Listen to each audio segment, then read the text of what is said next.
जय जगन्नाथ पिले, myself Gagan Sethi and welcome back to OS aspirant YouTube channel. आज आम यही भिडियो महामहिम राष्ट्रपति श्रीमती द्रौपदी मुर्मू को ओडिशा विधानसभा को देइथिबा ऐतिहासिक उद्बोधन बा भाषण एवं तांको विधायिका ठारू राष्ट्रपति पर्यंत सफल राजनैतिक यात्रा विषय रे आलोचना करिबा, जहा ओडिशार प्रत्येक कॉम्पिटिटिव एग्जाम पाई बहुत इम्पोर्टेंट। ओडिशा विधानसभार 75 वर्षर इतिहास एक नुआ अध्याय जोड़ी हो जाइछि। जेतेबेले मयूरभंजर जड़े आदिवासी महिला भारतर सर्वोच्च सांविधानिक पदरे अधिष्ठित महामहिम राष्ट्रपति द्रौपदी मुर्मू प्रथम सिटिंग प्रेसिडेंट भावे एही गृह को संबोधित करिसंती। नवेम्बर 27, 2025 तारिख रे तांकर एही घर बाहुड़ा उद्बोधन रे राज्य पाई अत्यंत गर्व और भावपूर्ण मुहूर्त थिला। निजर ओडिया भाषण रे सेही अतीत को मने पकाई कहिथिले जे मु जेउठी पहुंचीछि एही गृह ही ताहार भित्तिभूमि बा फाउंडेशन।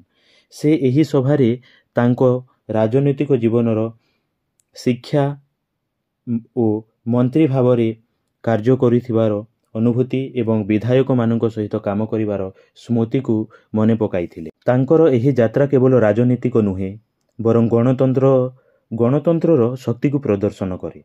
तांको जीवन कहानी तांको जन्मस्थान मयूरभंजर एक दुर्गम ग्राम उपरपेड़ा रु आरंभ होइथिला।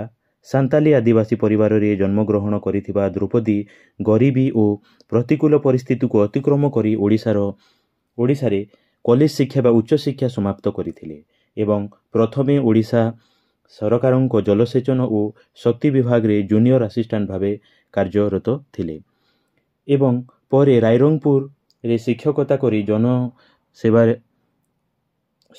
जनसेवारे निजको नियोजित करिथिले।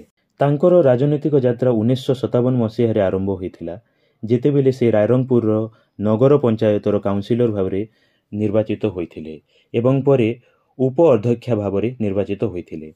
2000 मसीह रे से रायरंगपुर विधानसभा निर्वाचन मंडली बीजेपी टिकट रे विजयी हुई प्रथम थर पई ओडिशा विधानसभा को आसीथिले। सही वर्ष नवीन पट्टनायक नेतृत्वाधीन बीजेडी और बीजेपी मिलित सरकार रे से वाणिज्य और परिवहन मंत्री भावरे कार्यरत थिले एवं परे मत्स्य और पशु संपद विकास भली गुरुत्वपूर्ण विभाग रे मंत्री भावे कार्य करिथिले। 2004 मसीह से द्वितीय थर पई विधायिका भावे निर्वाचित होइथिले एवं तांकर उल्लेखनीय कार्य पई 2007 मसीह रे तांकु पंडित नीलकंठ दास श्रेष्ठ विधायक पुरस्कार रे सम्मानित करा जायथिला। विधायिका भावे तांकर एही दुईटी कार्यकाल तांकर दृढ़ता निष्ठा और तृणमूल स्तर समस्या प्रति तांकर अंगीकार को प्रमाण करिथिला। ओडिशा विधानसभा रे तांकर कार्यकाल शेष हेबा परे 2015 मसीह रे से झारखंड रो राज्यपाल भावे नियुक्त होइथिले।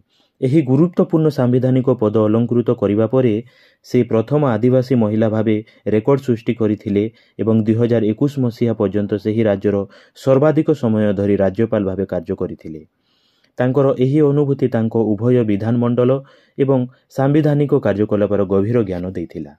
ओडिशा विधानसभा रे तांकर ऐतिहासिक संबोधन देवा समय रे राष्ट्रपति मुर्मू विधायक मानक सेमानकर आचरण बा कंडक्ट एवं उच्चारण बा आर्टिकुलेशन उपरे सर्वदा मर्यादा बजाय रखिबा को परामर्श देथिले। से आह्वान करिथिले जे 2036 ओडिशा प्रदेश गठनर शतवार्षिकी सुधा एक विकसित ओडिशा गठन कले ताहा ही 2047 सुधा भारत को एक विकसित राष्ट्र भावरे गढ़ी तोलिबारे बड़ योगदान हेबो बोली से कहिथिले। एहीपरि भावरे द्रौपदी मुर्मू जीवन यात्रा आम समस्तक पाई विशेष करी आईएएस और ओएएस भली प्रतियोगितामूलक परीक्षा पाई प्रस्तुत हेउथिबा छात्र छात्री मानक पाई असीम प्रेरणार उत्स होई रहिबो। शेषरे मु प्रभु जगन्नाथଙ୍କ सम्मुखरे तांकर सुस्थ एवं समृद्ध जीवन पाई प्रार्थना करिबी। जय जगन्नाथ।